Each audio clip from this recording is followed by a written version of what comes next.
그럼 다시 시작할게요. 오늘 수업은 분자 전자전이고 실험 목적은 분자의 전자 에너지 준위 구조로 이해하는 게 첫 번째고요. 두 번째는 이제 발색단에 의해서 빛이 흡수되거나 방출이 되는데 빛의 흡수와 방출 현상을 이해하고 들뜬 상태의 전자가 보이는 다양한 이완 과정을 이해하는 게 오늘 실험의 목적입니다. 첫 번째가 이제 빛에 대해서 알고 에너지가 뭔지도 알아야겠죠. 그래서 빛과 에너지고요. 이로는 빛은 좁은 의미에서는 가시광선, 그냥 우리가 뭐 햇빛이 쨍쨍하네 하는 그런 거는 다 가시광선의 의미를 하죠. 왜냐면 우리 눈에는 자외선과 적외선은 안 보이니까. 일반적으로 사람이 볼 수 있는 400나노미터에서 700나노미터 사이의 파장을 의미를 합니다. 뭐 빛은 전자기파라고 하니까 그냥 빛이나 전자기파나 똑같은 의미인 거 다 알고 계실 거라고 생각을 해요. 하지만 이제 넓은 의미에서는 모든 종류의 전자기파를 지칭을 합니다. 그래서 앞에서 설명드렸듯이 뭐 적외선도 있을 수 있고 자외선, 감마선, 알파선 그 모든 것을 다 빛이라고 할 수가 있어요.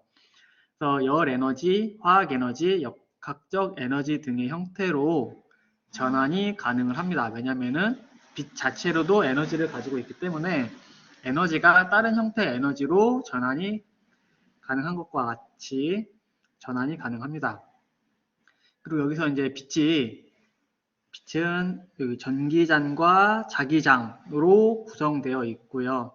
이 전기장과 자기장은 서로 이렇게 90도, 이게 90도거든요. 90도 각도를 이루면서 사인파로 왔다 갔다 한다고 생각을 하시면 될 것 같아요. 그래서 하나는 여기서 보면은 자기장이 x, y 평면에서 이렇게 x, y 평면에서 사인 형태로 왔다 갔다 하고 있고 전기장은 g, y 평면에서 이렇게 왔다 갔다 하고 있는, 그래서 서로 90도를 이루면서 왔다 갔다 하고 있는 형태로 이동을 한다, 진행을 한다 라고 생각을 하시면 될 것 같습니다. 빛은 원자가 다른 원자의 빛을, 다른 광원의 빛을 흡수하거나 다른 입자와 부딪힐 때 얻는 에너지로 인해 빛이 생성될 수 있는 조건을 갖춘다 라고 되어 있는데, 그러니까 원자가 이렇게 있죠. 그리고 어떠한 빛이 흡수가 될 거예요. 만약에 에너지 준위에 맞는 빛이 들어왔다고 하면은, 이 에너지 준위에 맞는 빛이 들어오면은 빛이 흡수가 될 수가 있습니다. 그리고 다시 방출이 되겠죠. 이거는 지금 이것을 의미하는 거니까 어떠한 원자가 있을 때 빛이 들어와서 흡수될 수도 있고 그 흡수된 후에 다시 원래대로 돌아오면서 방출될 수도 있다. 근데 이 두 개의 빛의 파장이 같을 수도 있고 사실은 다를 수도 있어요. 그 이유는 뒤에 가서 다시 설명을 할게요. 흡수한 에너지로 인해서 원자 내 전자는 들뜬 상태가 되며 이윽고 얻었던 에너지를 다시 내놓고 바닥 상태로 되돌아오게 된다. 이게 지금 제가 설명했던 거죠. 어떤 원자가 이 빛을 흡수한 다음에 방출을 하게 되는데 이때도 흡수할 때도 빛의 형태로 흡수를 하고 방출할 때도 빛의 형태로 방출을 하게 됩니다. 사실 열의 형태로도 흡수를 할 수는 있어요. 근데 그 열의 형태를 흡수하게 되면은 굉장히 높은 온도가 필요하거든요. 그래서 그거는 굉장히 비효율적이고 주변의 빛 에너지로도 충분히, 빛 에너지는 굉장히 큰 에너지를 가지고 있기 때문에 그렇게 흡수하거나 방출되는 형태로 에너지를 주고받을 수가 있습니다. 원자를 들뜬 상태로 만드는 데 필요한 에너지와 원자가가 빛으로 내놓는 에너지는 원자의 종류에 따라 다르다는 것은 이미 배웠죠. 1학기 때 수소 이야기 할 때 이미 배웠을 거라고 생각을 해요. 그래서 그 다른 이유는 원자 내 환경이 다르기 때문에 전자가 뭐 한계가 있는 수소가 있을 수도 있고 헬륨, 뭐 소듐 같은 거는 다 전자 내 환경이 다르잖아요. 요 안에 분자 내 환경이 달라서 각각의 다른 에너지 준위를 가지고 있고 우리는 빛을 흡수할 수 있는 게 이 에너지 준위에 맞는 빛을 흡수하고 내놓을 수 있는 거기 때문에 각자 다른 파장의 빛을 흡수하거나 방출을 합니다. 원자가 다를 경우에. 그래서 이 과정을 다시 한번 살펴보면은 이러한 어떠한 원자 A가 있다고 가정을 합시다. 그리고 이 원자 A에는 전자가 하나가 있어요. 여기 하나가 있는데 이 전자가 들뜨기 위해서는 아무 빛이나 흡수할 수 있는 게 아니고 이 우리가 들뜨고자 하는 여기까지의 에너지 준위와 맞는 빛을 이렇게 흡수해야만 쪼여줘야만 이렇게 들뜬 상태로 이동을 할 겁니다. 그리고 이 들뜬 상태에 있다고 해서 여기 마냥 있는 건 아니죠. 왜냐하면 불안정한 상태이기 때문에 다시 원래대로 돌아올 거예요. 원래대로 돌아올 때도 이 에너지만큼의 빛을 이렇게 내놓는 형태로 돌아오게 될 겁니다. 이것은 이제 에너지의 관점에서 봤다고 하면은 이런 그래프가 되겠지만 전자의 관점에서 보면은 바닥 상태의 전자가 이렇게 있겠죠. 전자가 있다가 하나가 빛을 받아서 들뜨게 되고 다시 빛을 내놓으면서 원래대로 돌아오는. 근데 이거는 지금 그림이랑 다르죠. 원래는 이렇게 이 그림은 전자가 두 개가 있을 때의 그림인데 전자를 두 개로 놓고 해야 좀 더 이해가 쉽기 때문에 전자를 두 개 놓은 걸로 설명을 했고요. 아래는 위에는 전자가 한 개가 있을 때가 설명하기 쉬우니까 이해하기도 쉽고 그래서 한 개에 있는 경우로 설명을 했습니다. 헷갈리면 안 돼요. 똑같은 그림이 아니에요. 여기는 전자가 두 개고 여기는 전자가 한 개인 경우를 예를 들어서 설명을 한 겁니다. 분자 내 전자는 빛을 흡수함으로써 최고 점유 분자 궤도 함수 호모에서 최저 비점유 분자 궤도 함수. 이렇게 말이 좀 어려운데 그냥 대부분 호모 루모라고 하죠. 그러니까 호모에서 루모로 들뜨게 되고 들뜬 상태의 전자는 빛을 방출함으로써 다시 바닥 상태로 돌아오게 된다. 그러니까 다시 루모에서 호모로 다시 돌아오는 것을 의미를 합니다. 분자의 회전이나 진동 운동의 에너지보다 전자 전이에 관여하는 에너지가 굉장히 커요. 아마 회전 운동은 아마 여러분이 고급화학 실험에서 안 배울 거고 요 진동 운동에 대해서는 배울 건데 그때 가서 다시 한번 설명을 할게요. 이것은 대개 자외선이나 가시광선 영역 파장에 해당을 합니다. 그래서 우리가 UV 비저블 스펙트럼을 찍을 수 있는 이유가 그게 다 전자전이를 일으키는 분자들의 전자전이를 확인하는 장치인데요. 요 자외선과 가시광선 영역에 있기 때문에 우리가 이걸 그러니까 UV 비저블 스펙트럼을 찍음으로써 분자의 특성을 알 수가 있습니다. 왜냐면은 요 들뜰 때 분자마다 들뜨는 에너지가 다르다고 했죠. 그러니까 그거를 확인함으로써 이 분자가 어떤 특성을 갖고 있는지 그리고 뭐 전에 설명드렸지만 빛을 얼마나 흡수하는지를 확인함으로써 그 분자가 얼마나 있는지도 확인을 할 수가 있습니다. 그래서 빛과 전자 에너지 준위를 좀 더 자세히 살펴보면은 전자 에너지 준위 차이에 해당하는 빛을 흡수한 전자는 바닥 상태, 그러니까 호모 상태에서 들뜬 상태로, 루모 상태로 들뜨게 되죠.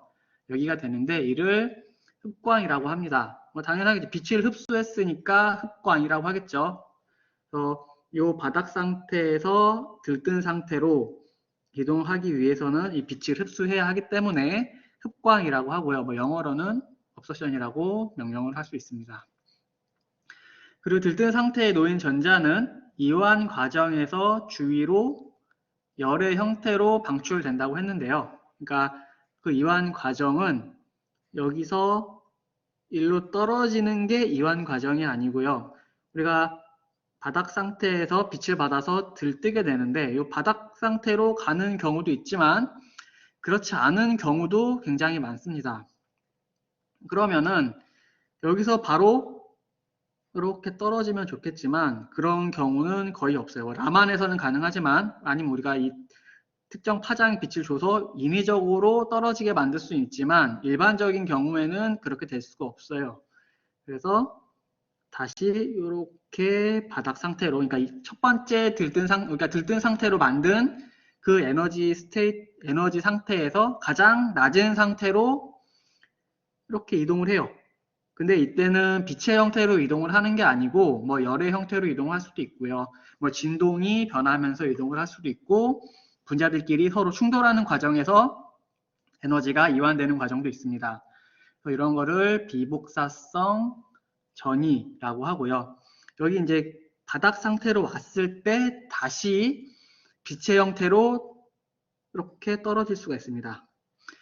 이를 이제 빛의 형태로 에너지를 방출하는 복사성 전이라고 해요. 그래서 어떠한 분자가 지금까지는 그냥 빛을 흡수해서 들떴다가 빛을 방출하면서 그냥 떨어진다고 생각을 했었는데, 실제로 이걸 좀 더 자세히 들여다보면은 들떴다가 그러니까 빛의 형태가 아닌 다른 열이나 다른 분자의 상호작용을 이용을 해서 들뜬 상태의 가장 낮은 에너지 상태로 오고, 여기서 빛의 형태로 떨어지는 이러한 과정을 거친다라고 알고 계셔야 합니다. 그래서 아까 제가 이게 빛을 흡수하는 에너지랑 방출하는 에너지랑 같을 수도 있고 다를 수도 있다고 했죠.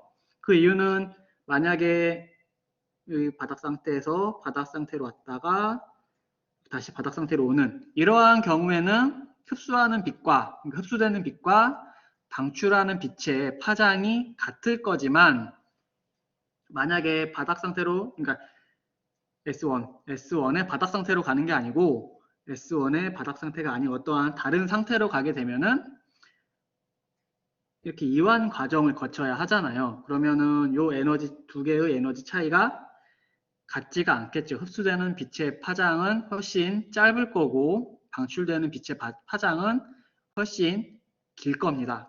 그래서 지금 짧다와 길다가 짧다, 길다. 빛의 선 반대죠. 파장이 짧으면 짧을수록 에너지가 큰 거고, 파장이 길면 길수록 에너지가 작은 겁니다. 왜냐면은 요 파장이 긴다는 것은 갑자기 생각이 안 나냐? 람다분의 C죠. 람다분의 C에 해당하기 때문에 요 람다가 파장이니까 파장의 역수에 해당하는 값으로 생각을 하셔야 해요. 그래서 우리가 이제 흡수되는 빛의 파장을 보게 되면은 대부분 이제 바닥 상태, 그러니까 분자들이 대부분 바닥 상태에 있죠. 파퓰레이션을 보면은, 그러니까 분자들이 어디에 많이 있는지를 살펴보면은 바닥 상태에 가장 많고, 이 이제 들뜬 상태로 가면 갈수록 이렇게 분자 수가 작아질 거예요. 그러니까 이렇게 이거를 좀 돌려서 봅시다. 이렇게 y가 분자가 있는 숫자, 여기가 이제 에너지 상태, 요거는 지금 분자의 에너지 상태거든요. 분자의 에너지 상태를 보면은 이런 식으로 돼 있겠죠. 그래서 거의 99% 이상이 바닥 상태에 있기 때문에 여기서 그냥 올라가는 걸로 표시를 해도 크게 문제는 없어요. 특별한 경우가 아니라면. 그래서 이렇게 올라가고 이렇게 올라가고 이렇게 올라가고 이렇게 올라갈 수가 있겠죠. 그러면 우리가 흡수되는 파장을 봤을 때 사실 이거는 요 모양은 이렇게 될 수도 있고 다를 수도 있어요. 그거는 여러분들이 아직 안 배웠기 때문에 프랑크 콘돔 팩터라고 해서 여기에 파동 함수와 여기에 파동 함수가 얼마나 잘 겹쳐지냐에 따라서 이 올라가는 건 다르기 때문에 그거는 2학년 때 양자역학 시간에 배우시면 되고요. 물리화학 2 시간에 배우시면 되고요. 그냥 이러한 모양을 가질 수 있다까지만 알고 계셔도 상관이 없을 것 같아요. 지금 1학년 상태선.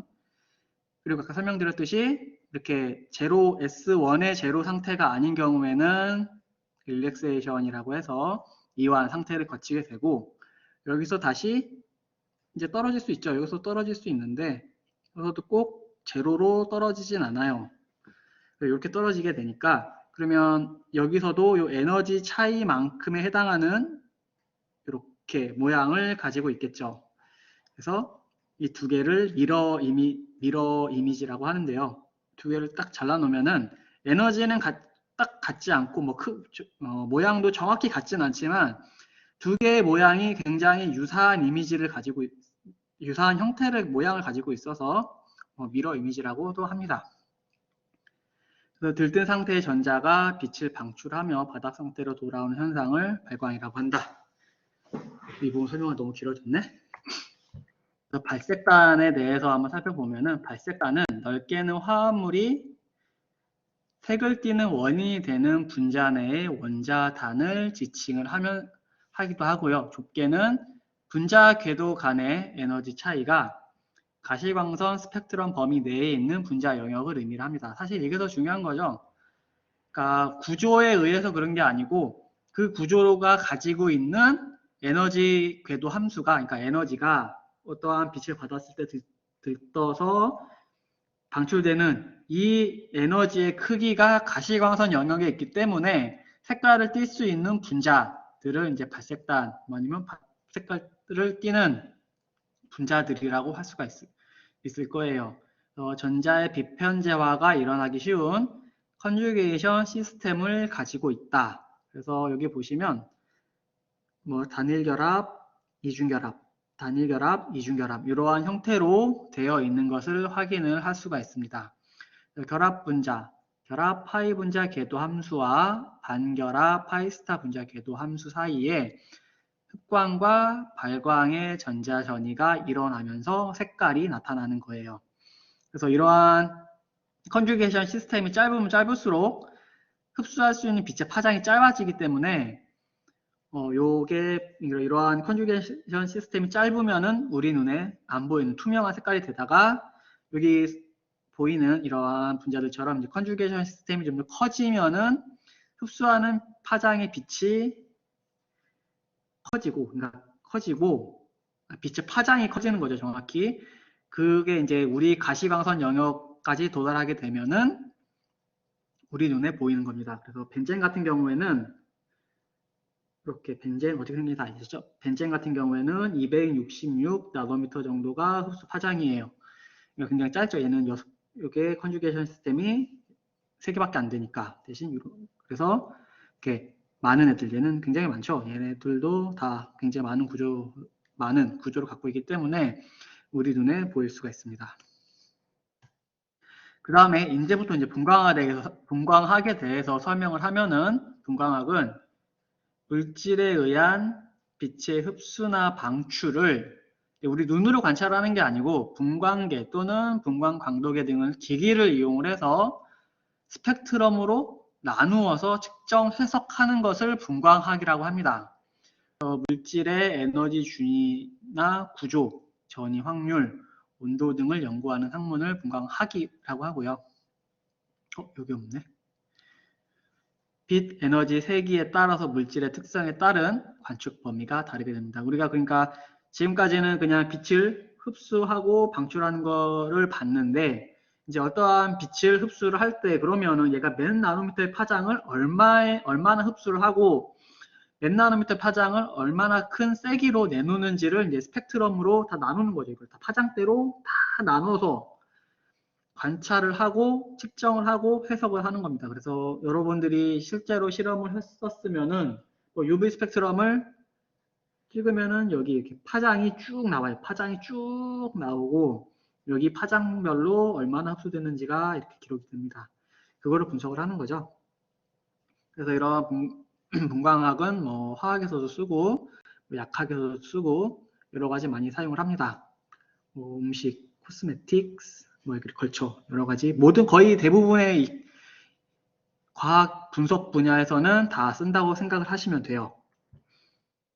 그다음에 빛의 세기에 따라서 물질의 특성에 대한 관측 범위가 다르다고 했는데 이거는 이제 빛의 세기를 의미하는 게 여기서 세기를 의미하는 게 파장의 길이를 의미를 해요. 우리가 파장의 그러니까 길이에 따라서 이 파장이 몇 나노미터냐에 따라서 뭐 마이크로웨이브, 파 인프라레드 그러니까 원적외선, 뭐 적외선, 근적외선, 가시광선, 자외선, 뭐 근자외선 등으로 나누잖아요. 그러니까 이 빛의 세기는 아까 설명드린 E는 H 뮤는 람다 분의 C 이렇게죠. 맞지? 이렇게죠, 식이. 그렇기 때문에 이 파장에 따라서 에너지가 달라지는 거잖아요. 그래서 빛의 세기를 파장으로 나눈다고 생각을 하시면 될 것 같아요. 그리고 이러한 파장의 범위에 따라서 분자가 작용하는 범위가 다릅니다. 마이크로웨이브에서 파 인프라, 그러니까 원적외선 같은 경우에는 분자의 로테이션을 분자의 회전 운동을 주로 시키는 영역이고, 여기 제일 편한 게 우리 주변에 제일 많이 쓰고 있는 게 전자레인지죠. 마이크로웨이브가 요 영역대의 파장을 사용을 해서 물이 함유되어 있는 음식들을 데울 때 많이 사용을 하죠. 물을 회전시켜서 에너지를 줘서 회전시켜서 이렇게 뜨겁게 만드는 그러한 기능을 하고 있는 게 이 로테이션. 바이브레이션 같은 경우에는 이제 적외선, 우리 따뜻하게 느껴지는 그러한 빛을 적외선이라고 하는데, 이 적외선은 이제 분자의 진동 운동에 관여를 하고 있는 빛의 영역입니다. 여기서 이만큼 정도 되겠네요. 그리고 이건 이제 다음 시간에 아마 배우게 될 거예요. 적외선과 분자의 진동 운동에 대해서는. 그리고 가시광선과 가시광선보다 짧은 영역에서는 전자 전이를 일으키게 되고요. 사실 여기 뭐 울트라 바이올렛이라고 했는데, 여기까지 이거보다 더 짧은 파장에 가면 이제 분자가 깨져버립니다. 그러니까 그 영역까지는 아니고 그냥 UV 비저블 영역까지를 이제 전자전이 영역이라고 보시면 될 것 같아요. 그리고 파수 웨이브 넘버가 있는데, 이것도 아마 IR 때 다시 한번 설명을 할 거지만, 우리가 그냥 나노미터는 빛의 파장이 여기서부터 여기까지가 길이가 얼마인지가 파장이죠. 람다죠. 람다인데 웨이브 넘버는, 파수는 요거 1cm에 몇 번 왔다 갔다 하는지를 나타내는 게 파수입니다. 그러니까 우리가 프리퀀시가 그 빛이 1초 동안 간 그 거리만큼 몇 번 왔다 갔다 하는지를 나타내는 단위라고 하면은, 파수는 요 1cm 안에서 빛이 몇 번 왔다 갔다 하는지를 나타낸 단위라고 생각을 하시면 될 것 같아요. 그 다음에 우리가 오늘 실험을 통해서 그러니까 그 빛을 줄 때나 주지 않을 때, 뭐 UV 램프를 켰을 때, 껐을 때 색깔을 관찰을 하게 될 건데, 그럼 어떠한 원리로 우리가 색깔을 관찰할 수 있는지 한번 살펴봅시다. 우선 어떠한 요 물질이 모든 빛을 흡수한다고 생각을 해보면은, 검은색으로 우리 눈에 보이게 될 거예요. 반대로 모든 빛을 다 반사한다고 했을 때, 그러니까 물질 B는 모든 빛을 다 반사한다고 하면은 이 물질 B는 투명하게 보일 겁니다. 투명하게 보일 거예요. 그리고 물질 C라고 합시다. C는 다 흡수하는데 노란색만 흡수하지 않고 반사한다. 이렇게 되면은 노란색이 보일 거고요. 반대로 물질 D는 다 반사하는데 파란색만 흡수하는 경우도 노란색으로 보일 거예요. 그래서 우리가 어떤 색을 볼 때 흡수되고 남은 걸 보는지, 아니면은 이렇게 설명은 안 됐구나. 다 흡수되고 하나의 빛 성분만 해당하는 이 값을 보는지, 아니면은 다 흡수되지 않고 하나의 성분만 흡수된 색을 보는지에 따라서 똑같은 색을 보고 있는데도 원리는 완전 반대일 수가 있어요.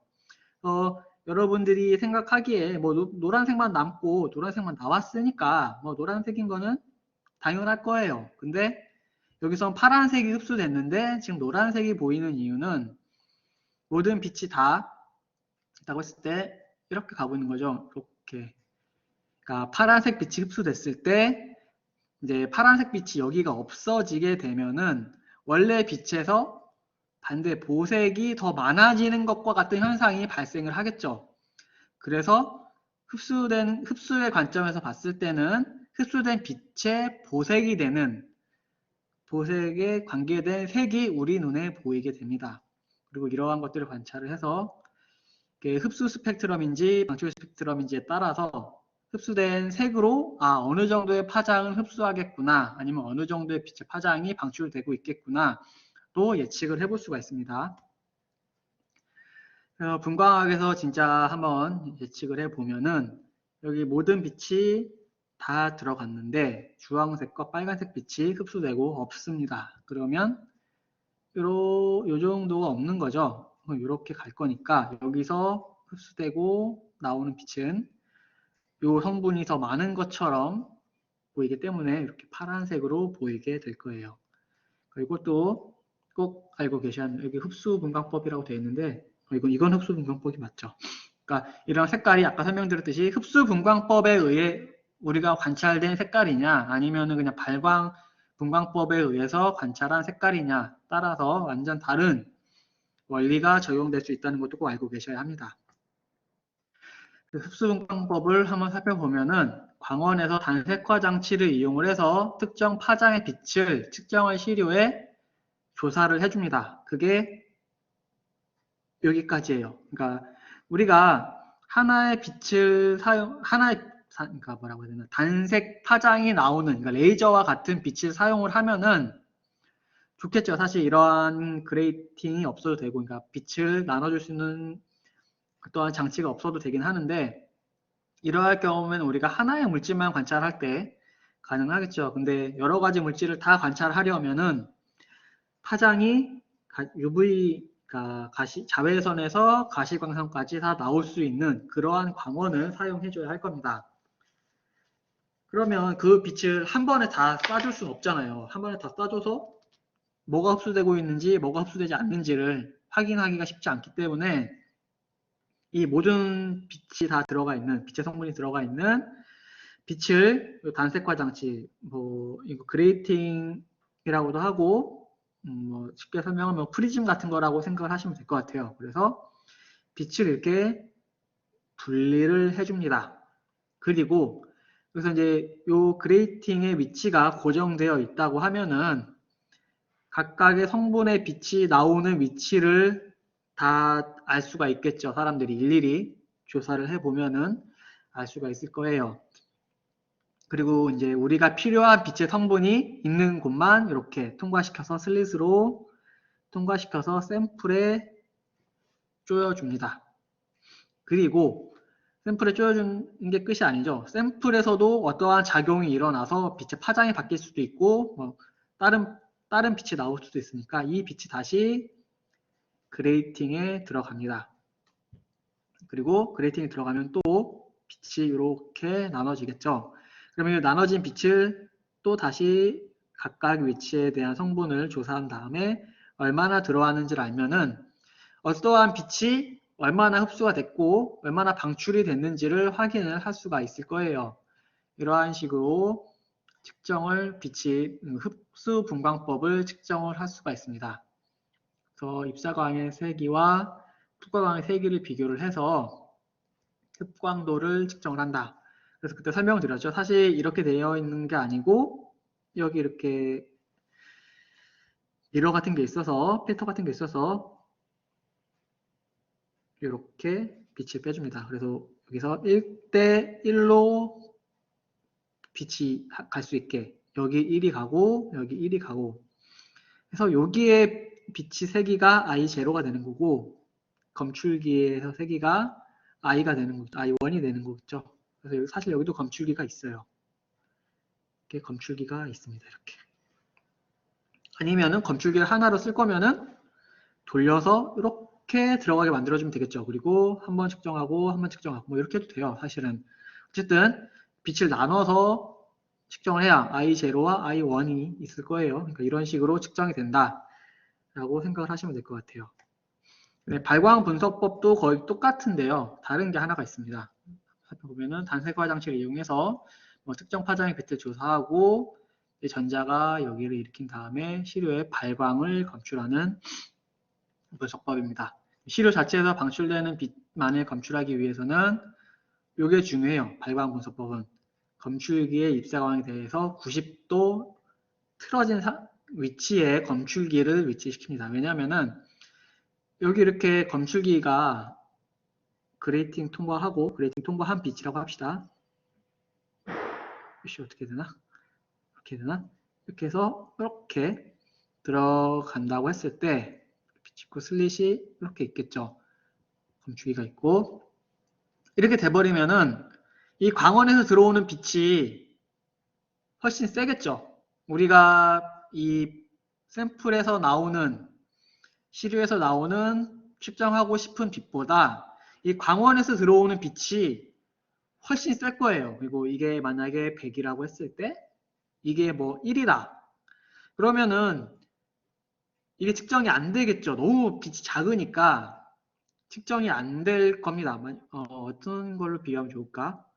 여러분들이 한 12시에, 낮 12시에 한창 햇빛 밝을 때 핸드폰을 딱 봤을 때 핸드폰 광원을 가장 작게 해놓으면은 이 화면이 안 보이죠. 검게 보이고 거의 안 보이죠. 뭐라고 써있는지 안 보이는데 그러한 효과라고 보시면 될 것 같아요. 굉장히 비효율적이기 때문에 이 90도에서 측정을 하게 되면은 광원의 빛은 일로 가버릴 거고 이 샘플에서 나오는 빛은 사방으로 다 나오겠죠. 얘는 어떠한 방향성을 주고 빛을 주는 게 아니고 샘플 자체에서 그러니까 어떤 분자 자체에서 빛이 나오는 거기 때문에 사방으로 나올 겁니다.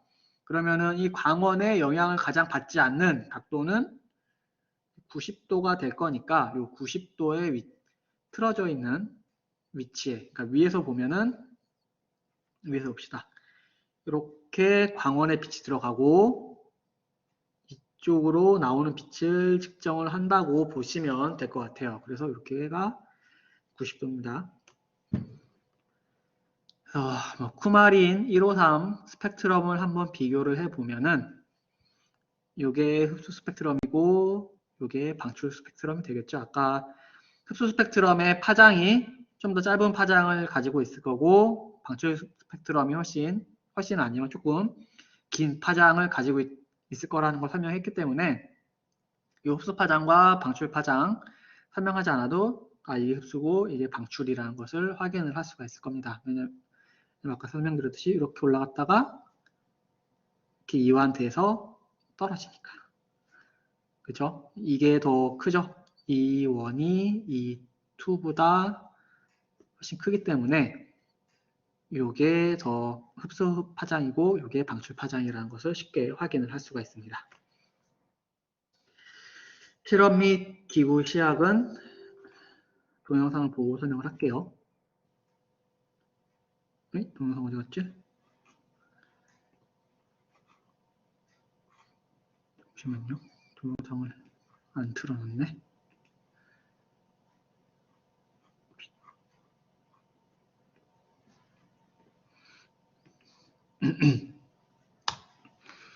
실험 목적은 아까 설명한 것과 같고 실험은 굉장히 간단합니다. 용액 만들고 그냥 스펙트럼을 찍기만 하면 돼요.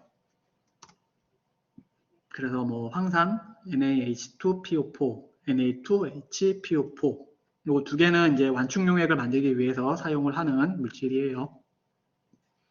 그리고 로다민 B, 뭐 플로레세인, 퀴닌, 헤미설페이트를 사용을 할 거예요. 실험에. 그래서 사용할 기계도 많아요.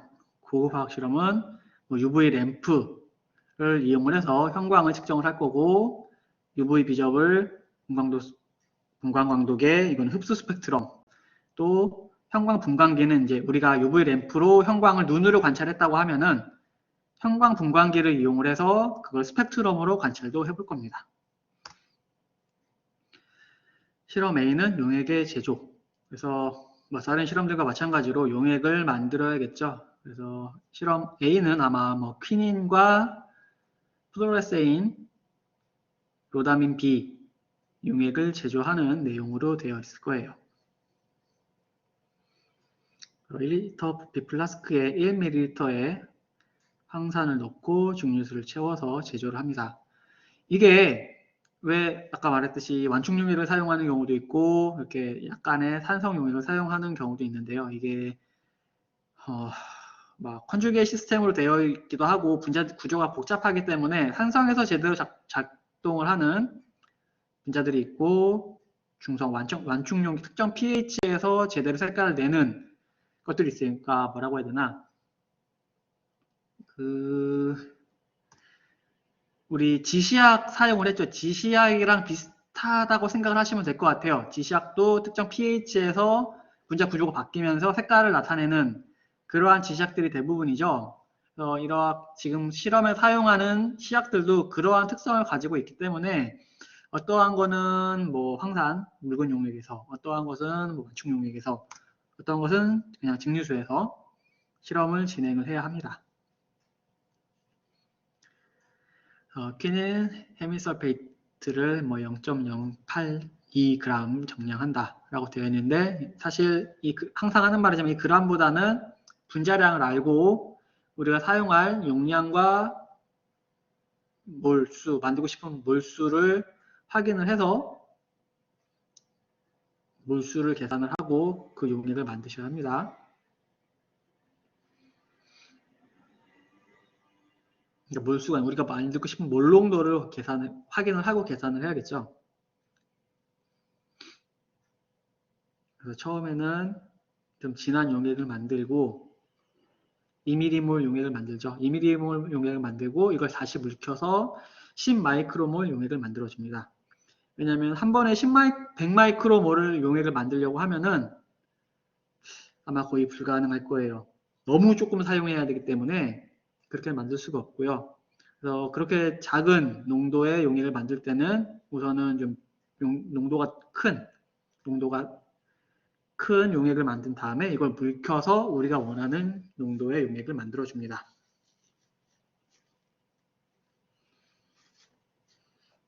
그 다음에 플로레세인 용액을 제조를 할 거고요.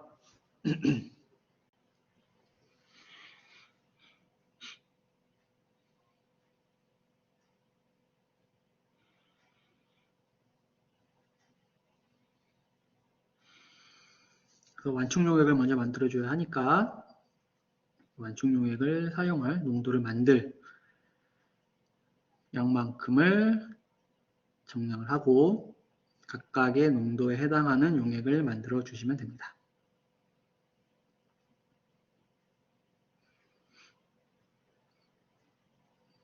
그래서 pH 7 완충 용액을 만들어 주시면 되고요. 완충 용액의 원리는 이제 다 알고 계시겠죠? 아마 여러분들이 실험을 하셨다고 하면은 아마 완충 용액은 제가 만들었을 겁니다. 왜냐면은 많이 필요가 없어요, 이게. 많이 만들 필요가 없는데 여러분들이 다 만들면은 시약의 소비가 너무 많아지니까 진짜 실험을 했으면은 제가 만들었을 거고요. 그다음에 플로라세인도 실험에 사용할 용액을 만들어 주셔야겠죠.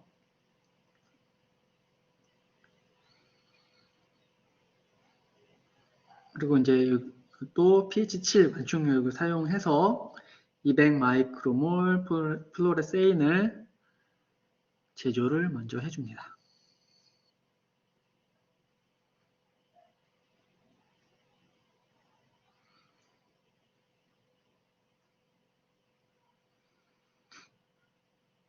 만들어주고 얘도 10마이크로몰 플로레세인으로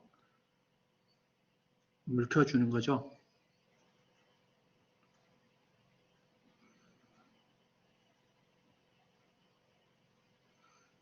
그 다음에 로다민 B도 똑같은 방법으로 만들어 주시면 되고요.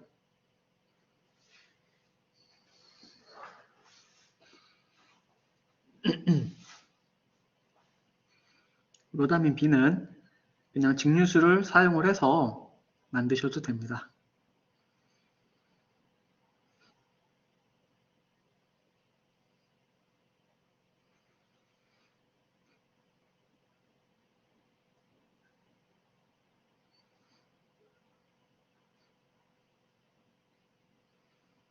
그래서 우리가 원하는 용량의 로다민 B를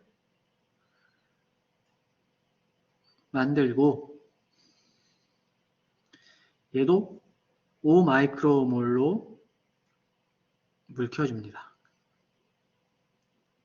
그래서 여러분들이 직접 실험을 했다고 하면은 이 스탁 솔루션까지는 제가 만들고 물키는 내부터 여러분들이 실험을 하셨을 거예요. 그 다음에 각각의 용액의 색깔을 관찰을 하시면 됩니다.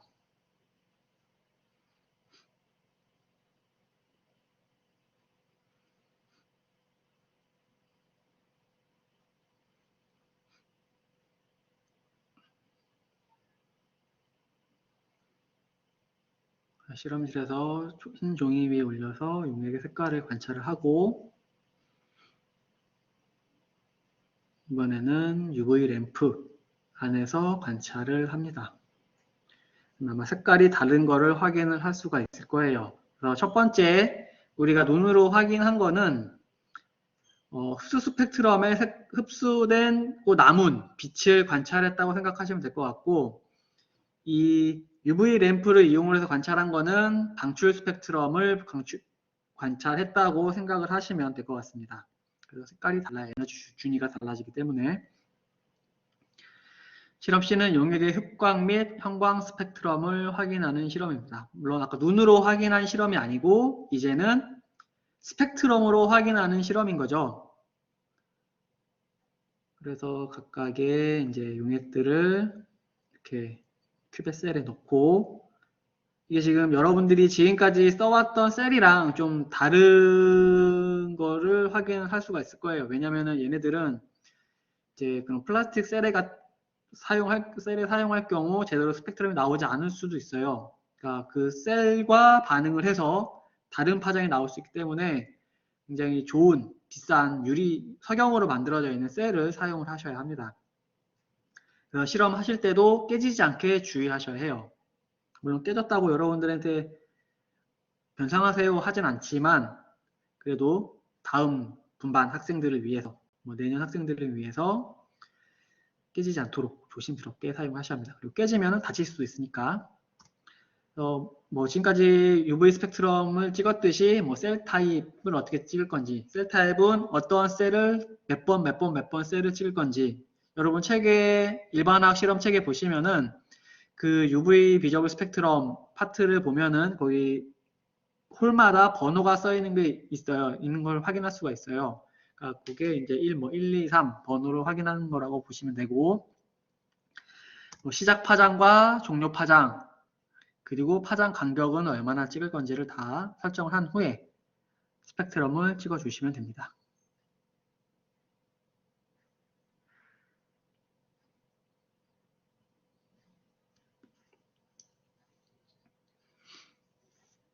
그러면 3개의 샘플에 대해서 이렇게 스펙트럼이 나오는 것을 확인을 할 수가 있고, USB에 옮겨서 저장을 하시면 됩니다. 저장할 때도 여기다 너무 멀다.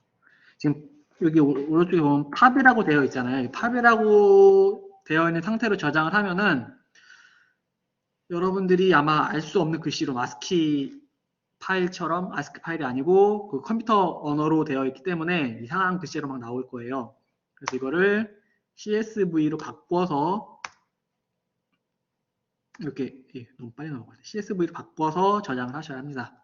그래야 열 수가 있어요. 큐빗을 빼고 장비의 전원을 끄시면 됩니다. 이 장비를 사용을 할 때는 주의해야 할 점이, 얘네들이 예열이 돼야 좀 정상적으로 작동을 하거든요. 그러니까 실험을 하기 한 30분 전에 미리 켜두고 어느 정도 예열이 된 후에 사용을 하시는 게 좋습니다. 그 다음에 형광 분광기를 이용을 해서 형광 스펙트럼도 찍어봐야겠죠. 그래서 형광 스펙트럼을 찍을 건데, 이 형광 스펙트럼을 찍을 때도 마찬가지로 30분 정도 좀 예열을 시키고 스테빌라이저, 그러니까 안정화될 때까지 기다린 후에 찍어주는 것이 좋습니다. 스캔 스피드는 제가 볼 때는 여기 이게 지금 240 나노미터 퍼 MIR로 되어 있는데 여기도 MIR로 되어 있거든요. 근데 이런 단위를 아무리 찾아도 찾을 수가 없어요. 그래서 아마 제 생각에는 이게 나노미터인 것 같아요. 그러니까 240 나노미터까지, 그러니까 1 나노미터부터 240 나노미터, 혹은 A라는 지점부터 240 나노미터를 바꿔가면서 찍는데 한 1분 정도 걸린다 라는 의미가 맞는 것 같아요. 스피드이기 때문에 그게 맞는 것 같고, 익사이테이션 슬릿은 이제 요 2.5 나노미터 간격으로 찍을 거고, 이미션 슬릿도 2.5 나노 간격으로 측정을 할 거다 라고 생각을 하시면 될 것 같습니다. 여기 보면은, 이건 이제 PPT로 설명을 할게요. 이걸로 설명하는 것보다. PMT도 설명을 해야 되는데, PMT 같은 경우는 검출기라고 보시면 되는데요. PMT 설명해야 되나? PMT 이따 설명할게요. 여러분들 이해를 할까 모르겠네. 어쨌든 한번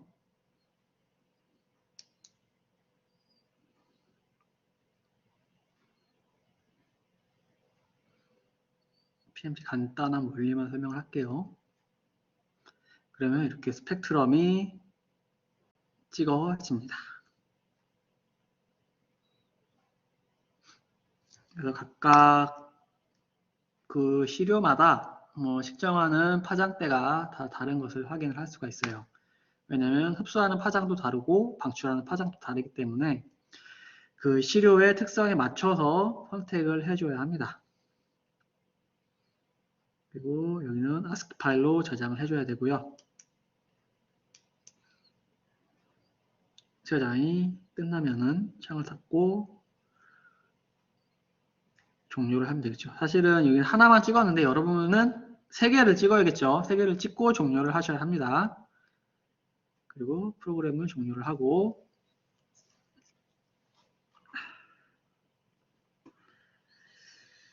PMT를 생각을 못했네.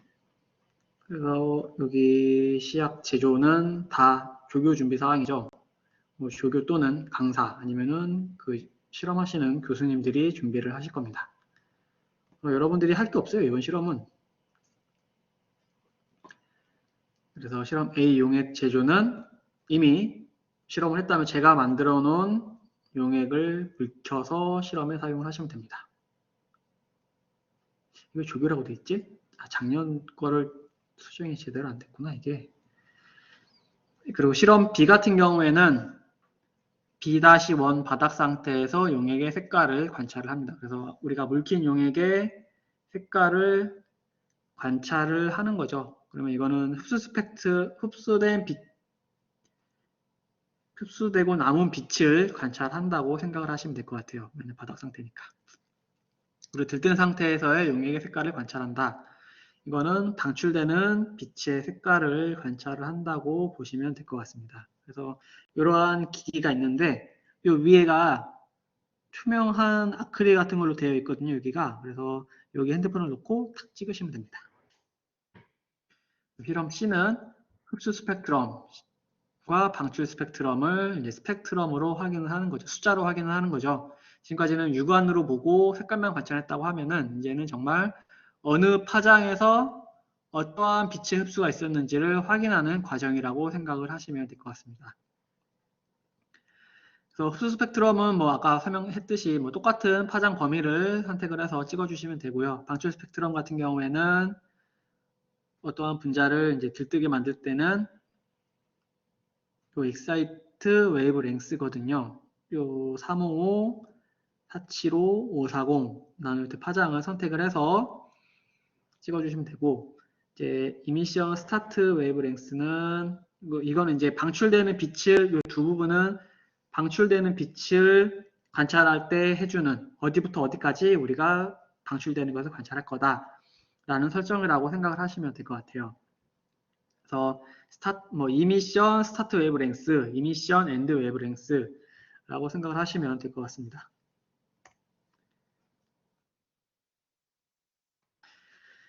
PMT 설명해야지. PMT가 뭐냐면은 우리가 빛을 관찰을 하게 되는데 이 빛이 너무 작으면 관찰을 할 수가 없겠죠. 그러니까 그 어떠한 검출기가 읽을 수 있는 가장 최소 눈금보다 작은 신호가 들어오면은 확인을 할 수가 없을 겁니다. 하지만 우리가 이제 어떠한 다 빛이기 때문에 광전 효과를 이용을 할 수가 있어요. 그래서 이렇게 금속판을 어떻게 생겨야 되나? 이렇게 갑자기 이런 식으로 생겼지. PMT를 생각을 못했네. 이렇게 생긴 금속판이 있고 만약 빛이 들어가면은 전자가 튀어나오겠죠. 전자가 이렇게 하나가 튀어나오고 이렇게 검출기로 들어가게 만들 수가 있습니다. 근데 전자가 하나가 나오는 게 아니고 이 금속판 하나당 전자가 10개씩 나온다고 하면은 여기서 10개가 나오고, 그러면 여기가 10개를 받았으면 10의 제곱이 되겠죠. 10의 3승, 10의 4승, 10의 5승, 10의 6승배로 신호가 커지는 거죠. 그러니까 이런 식으로 그러니까 신호를 증폭시켜주는 장치라고 생각을 하시면 될 것 같아요. 그래서 볼테이지를 걸어주는 거는 이제 신호가 하나가 들어왔을 때 전자가 얼마나 더 잘 튀어나올 수 있는 상태로 만들어 줄 것인가. 그래서 너무 세면은 또 검출기가 검출할 수 있는 양보다 더 크게 나오면은 이렇게 세츄레이션이 돼버리겠죠. 그러니까 이렇게 되지 않도록 그 볼테이지를 조절을 해서 우리가 원하는 시그널이 최대한 이렇게 크게 나올 수 있도록 해주는 장치를 PMT라고 생각을 하시면 될 것 같아요. 아마 기기 분석 시간에 지겹게 듣게 될 겁니다. 기기 분석 시간에 아마 듣게 될 거예요. 여기 여러분 지금은 그냥 이 정도까지만 알고 계시면 될 것 같아요. 주의사항으로는 뭐 물건 항사는 당연히 후드 안에서 실험을 해야 하는 거는 여러분 이제 잘 알고 있을 거고, UV 램프가 켜져 있는 동안 램프 박스에 손을 넣거나 덮개를 열어둔 채로 관찰을 해서는 안 됩니다. UV가 우리 피부를 다 타게 만들고 심하면 손상을 입히고 정말 심하면 암까지 일으킬 수 있는 거죠. 물론 거기까지는 그렇게 많이 쓰지는 않겠지만 어쨌든 UV 램프가 여러분에게 최대한 많이 노출되지 않도록, 특히 눈에 노출되면은 굉장히 위험할 수 있습니다. 눈에 있는 그 간상세포인가? 원추세포인가?가 자외선을 받으면 다 끊어지죠. 그래서 쉽게 회복이 되지 않기 때문에 반드시 눈에는 닿지 않도록, 최소한 뭐 손 같은 데는 좀 닿도 눈에는 절대 닿지 않도록 하셔야 하고요. UV 비저울 용광기에 용액을 흘리지 않도록 주의한다. 이건 뭐 당연하겠죠. 셀 홀더에 이렇게 용액이 흘러버리면은 셀이 나중에 오염될 수가 있잖아요. 우리가 요 셀이 오염될 수가 있으니까, 그러면은 우리가 원하는 파장을 정확히 찍을 수가 없겠죠. 아니면 다른 값이 뭐 여기만 나와야 되는데 의미 없는 값들이 이렇게 나올 수도 있고 하니까 흘리지 않도록 주의를 하시고요. 큐벳은 맨손으로 만지지 않고 빛이 통과하는 부분이 더럽히지 않도록 주의한다. 특히 이번 실험 같은 경우에는 위에 손잡이 같은 것도 있고 돼 있어서 이 윗부분을 잡고 이동을 하고 잡고 실험을 하시면 돼요. 그리고 사용한 시약은 지정된 페스통에 버린다. 실험 결과는 용액의 색 관찰, 바닥 상태 사진을 이렇게 첨부하시면 되고, 그럼 들뜬 상태도 첨부하시면 됩니다. 색깔은 여기 이렇게 쓰면 되겠죠? 그리고 스펙트럼을 첨부하시면 돼요. 각각에 대한 스펙트럼을 제가 드릴 건데 스펙트럼을 이렇게 첨부하시면 돼요. 뭐 이렇게 되겠죠? 하나, 둘, 셋, 뭐 이렇게 하는 학생들도 있을 거고, 이렇게 해서 이렇게 붙이는 학생들도 있을 거고, 어쨌든 알아서 자유롭게 붙이시면 되고, 이것도 똑같이 또 뭐 이렇게 붙일 수도 있고, 하나 해서 하나 뭐 이런 식으로 붙일 수도 있고, 그거는 자유롭게 하셔도 됩니다. 그리고 이제 스펙트럼을 이용을 해서 최대 흡수 파장을 적어주시면 되고, 색깔, 육안으로 관찰한 색깔, 여기도 최대 형광 파장은, 흡수 파장은 흡수 스펙트럼에서 이렇게, 이게 최대 흡수 파장이 되는 거죠. 그리고 방출 스펙트럼에서도 이렇게 나오는, 이게 최대 형광 파장이 될 겁니다. 그래서 그렇게 적으시면 되고, 이건 아니에요. 내가 안 고쳤네. 돼요. 그래서 아마 제가 첨부해드린 파일은 다 받았나요? 저번 시간에 다 다운받았죠. 그걸 다운받아야 결과치를 할 수 있게 만들어놨으니까.